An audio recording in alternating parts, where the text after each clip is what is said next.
نماز قائم کرو. تو جب ہم قرآن پاک پڑھتے ہیں تو مختلف انبیاء اور ان کی امتوں کے یعنی نماز کا ہمیں تذکرہ ملتا ہے. تو اسی طرح آپ نے جو پنجگانہ نماز کا تذکرہ کیا تو یہ کسی نہ کسی نبی کی سنت بھی ہے. جو حضور علیہ الصلوۃ والسلام کی امت پر پنجگانہ نماز فرض کی گئی یہ انبیاء کی سنت سے آئی ہے. مثلا فجر کی نماز حدیث پاک میں آتا ہے یہ حضرت آدم علیہ الصلوۃ والسلام پڑھا کرتے تھے. اور ظہر کی نماز حضور علیہ السلام نے فرمایا یہ حضرت داؤد علیہ السلام پڑھا کرتے تھے. اسی طرح عصر کی نماز حضرت سلیمان علیہ السلام پڑھا کرتے تھے. اور اسی طرح جو آگے مغرب کی نماز ہے یہ حضرت یعقوب علیہ السلام پڑھا کرتے تھے. اور عشاء کی نماز حضرت سیدنا یونس علیہ السلام کی سنت ہے. مگر یہاں عشاء کی نماز کے لیے آقا علیہ السلام نے فرمایا کہ یہ اس امت کا خاصہ ہے. یعنی عشاء کی نماز صرف حضرت یونس علیہ السلام نے پڑھی اور کسی امت نے نہیں پڑھی بلکہ اور نبیوں نے بھی نہیں پڑھی. یہ آقا علیہ السلام نے پڑھی اور حضور علیہ السلام نے اپنی امت سے کہا کہ عشاء کی نماز تاخیر سے پڑھا کرو کہ اس وجہ سے تمہیں دیگر امتوں پر فضیلت دی گئی ہے. اور پہلی امتوں میں یہ کسی نے نماز نہیں ادا کی صرف تم نے نماز ادا کی ہے. تو پنج گانا نماز کسی نہ کسی نبی کی سنت بھی ہے. اور یہ پنج گانا نماز پچھلی امتوں پر نہیں تھی. یہ آقا علیہ السلام کو حضور علیہ السلام کا خاصہ ہے کہ اس امت کے لیے پنج گانا نماز فرض کی گئی. ماشاءاللہ. محترم رانا صاحب یہ بتائیے کیا انسان کے علاوہ جو دیگر مخلوقات ہیں کیا وہ بھی نماز ادا کرتی ہیں؟ بڑا اچھا سوال کیا ہے آپ نے. اور علامہ صاحب نے پہلی بات کی بڑی خوبصورت وضاحت کی ہے جیسے پتہ چلتا ہے کہ نماز ہر نبی کی شریعت میں کسی نہ کسی رنگ میں موجود رہی ہے. بالکل یہ نماز کی اہمیت پر بھی دلالت کرتا ہے اور نماز کی فضیلت پر بھی دلالت کرتا ہے. جی. اسی طرح جو آپ نے پوچھا ہے کہ کیا انسانوں کے علاوہ اللہ کی دیگر مخلوقات وہ بھی نماز ادا کرتی ہیں تو قرآن پاک کا اگر مطالعہ کریں تو قرآن پاک سے اس تصور کی بھی تائید ہوتی ہے کہ انسانوں کے علاوہ بھی دیگر مخلوقات وہ بھی اپنے اپنے رنگ میں. اب وہ خدا بہتر جانتا ہے کہ ان کی نماز کا رنگ کیا ہے مگر اس کنسیپٹ کی تائید ملتی ہے کہ وہ بھی نماز ادا کرتے تھے. ایک بات تو یہ یاد رکھیں کہ دیکھیں اللہ رب العزت کی ذات کے علاوہ کائنات کے اندر جو کچھ بھی ہے اس کی حیثیت اللہ کی بارگاہ میں سوائے عبد اور بندہ ہونے کی اور کچھ نہیں. یعنی ایک معبود ہے اور باقی ہر شے اللہ کی ذات کو چھوڑ کر اس کی حیثیت اللہ کی بارگاہ میں سوائے عبد اور بندہ ہونے کی اور کچھ نہیں. بالکل جیسا کہ سورہ مریم میں ارشاد فرمایا ان کل من فی السماوات والارض الا آتی الرحمن عبدا. فرمایا جو کچھ زمین و آسمان میں ہے جو کچھ پستیوں میں ہے اور جو کچھ بلندیوں میں ہے الا آتی الرحمن عبدا وہ نہیں ہے سوائے اس کے کہ اپنے مولا کے حضور عبد اور بندہ. تو جب ہر شے اس کی عبد کہلاتی ہے تو عبد ہونے کا تقاضا یہ ہے کہ وہ اپنے معبود کی عبادت کرے. اسی طرح قرآن پاک میں باری تعالیٰ نے باقاعدہ طور پر صلاۃ کا لفظ بھی استعمال کیا ہے. فرمایا کلن قد علم صلاتہ و تسبیحہ. فرمایا ہر شے نے اپنی اپنی نماز اور اپنی اپنی تسبیح کو پہچان لیا ہے.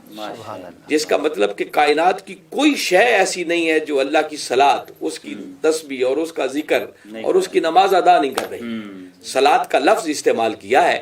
اب وہ نماز کیسی تھی وہ اللہ بہتر جانتا ہے یا اس کا رسول صلی اللہ علیہ وسلم بہتر جانتا ہے کہ ان کی نمازوں کا رنگ کیا ہے. مگر قرآن اس بات کی تائید کر رہا ہے کہ صرف انسان ہی نہیں بلکہ اللہ کی ہر مخلوق ہی اپنے اپنے رنگ میں جو اللہ نے ان کو عطا کر رکھا ہے جو ان کو سکھا رکھا ہے اس کے ذریعے اپنے مولا کی نماز ادا کرتی ہے. معزز سامعین و ناظرین اب نعت رسول مقبول صلی اللہ علیہ وآلہ وسلم کی سعادت حاصل کرنے کے لیے ہم گزارش کریں گے علامہ صابر کمال وٹو صاحب سے کہ آقا علیہ السلام کی بارگاہ میں گلہائے عقیدت پیش فرمائیں.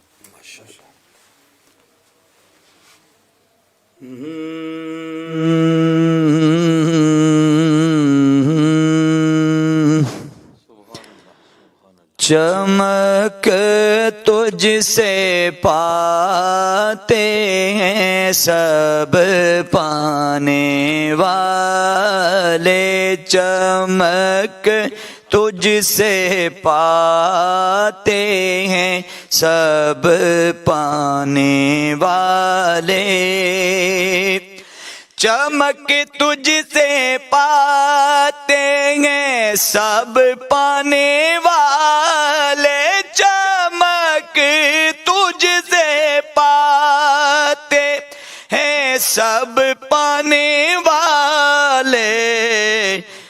میرا دل بھی چمکا دے چمکانے والے، میرا دل بھی چمکا دے چمکانے والے، اور مدینے کے خطے خدا تجھ کو رکھے، مدینے کے خطے خدا تجھ کو رکھے، کیوں کہ غریبوں فقیروں کے ٹھہرانے والے، غریبوں فقیروں کے ٹھہرانے والے، اور تو زندہ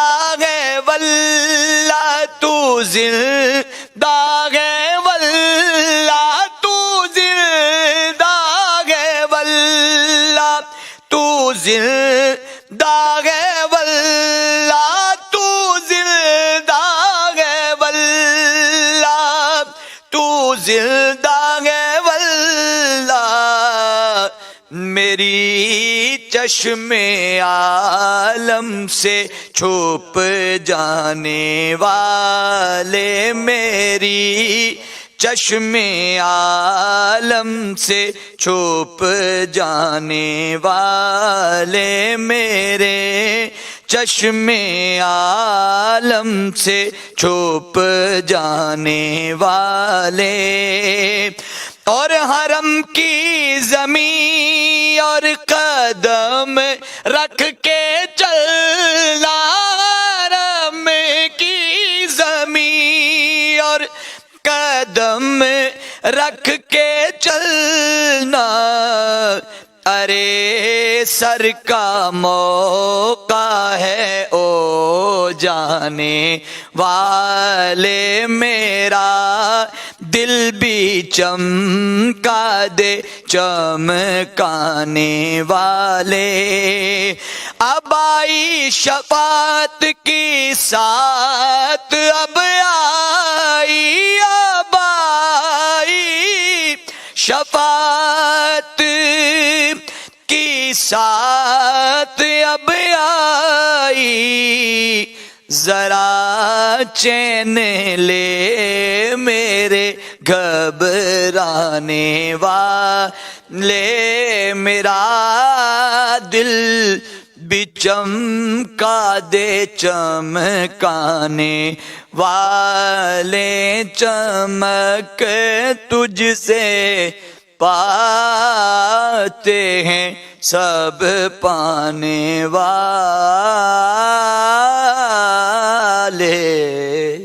ماشاءاللہ ماشاءاللہ ماشاءاللہ، بڑی خوبصورت انداز میں صابر کمال بٹو صاحب آقا علیہ الصلوۃ والسلام کی بارگاہ میں گلہائے عقیدت پیش کرنے کی سعادت حاصل کر رہے تھے۔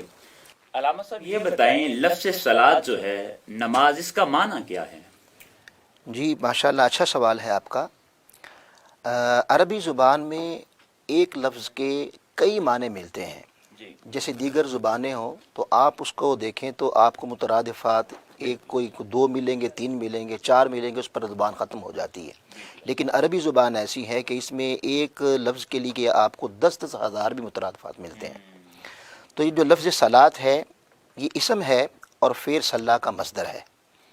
اس کے مختلف معنی قرآن مجید میں بھی آئے ہیں، یعنی صلاۃ کا معنی تسبیح بھی ہے، صلاۃ کا معنی نماز بھی ہے، صلاۃ کا معنی دعا بھی ہے، صلاۃ کا معنی درود بھی ہے۔ تو صلاۃ سے جو اصطلاحی معنی لیا جائے گا وہ یہ ہے کہ جو مسلمانوں پر اللہ رب العزت نے وقت معینہ پر ان صلاۃ علی المؤمنین کتاب موقوتا، کہ بے شک اللہ تعالیٰ نے مومنین پر وقت مقررہ پر نماز فرض کی ہے، یعنی فجر، ظہر، عصر، مغرب، عشاء۔ اب صلاۃ سے مراد اصطلاحاً یہ ہوگا کہ وہ عبادت جو مسلمانوں کے لیے 5 اوقات میں فرض کی ہے اسے صلاۃ کہتے ہیں۔ اس میں ایک اور چیز میں بیان کرنا چاہوں گا کہ نماز کا صلاۃ کا ایک معنی آگ سے کسی چیز کو نرم کرنے کے بھی پائے جاتے ہیں۔ اب اس اعتبار سے نماز کا معنی کیا ہوگا؟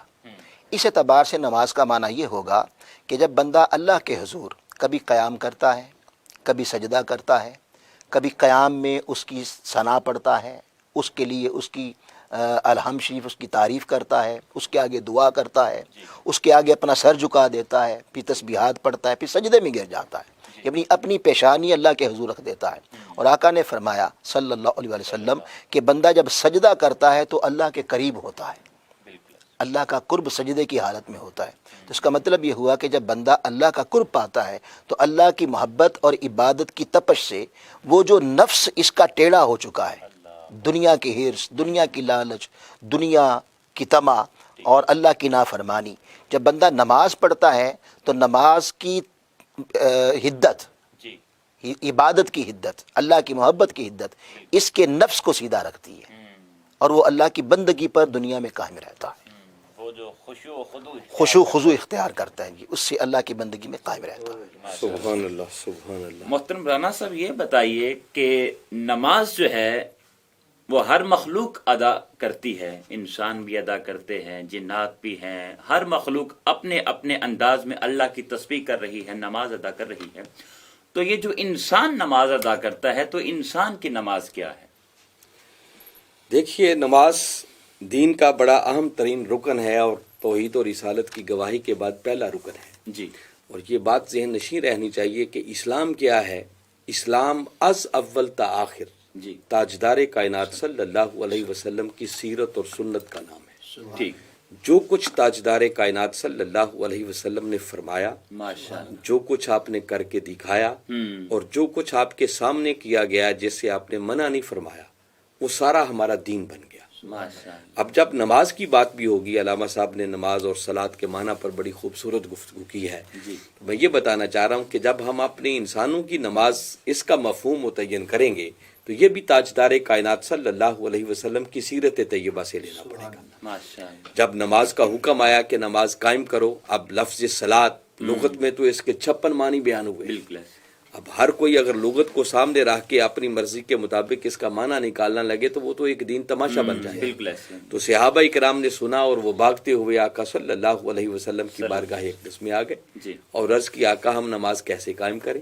تو میرے آقا صلی اللہ علیہ وسلم نے فرمایا سلو کما رأیتمونی اصلی، فرمایا میرے غلاموں تم نماز اس طرح ادا کرو جس طرح تم مجھے نماز پڑھتے ہوئے دیکھتے ہو۔ کیا بات، تو گویا اگر میں یہ جملہ کہوں تو بیجا نہیں ہوگا کہ نماز عبادت خدا کی ہے جی، مگر ادائیں مصطفیٰ کی ہے۔ واہ واہ واہ، بس جیسے جیسے کملی والے کیا بات آقا ہے، صلی اللہ کیا علیہ بات، وسلم نے کیا ماشاءاللہ، ویسے ویسے کرنا اور اسی طرح نماز کو ادا کرنا، یہ ہماری نماز بنتی ہے۔ حضور کی اداؤں کا نام جو ہے نماز، وہ نماز ہے۔ ماشاءاللہ، تو آقا صلی اللہ علیہ وسلم نے فرمایا اللہ نے 5 وقت کی نماز فرض کی ہے، تو اس پر ہم نے آمین کہا کہ آقا ٹھیک۔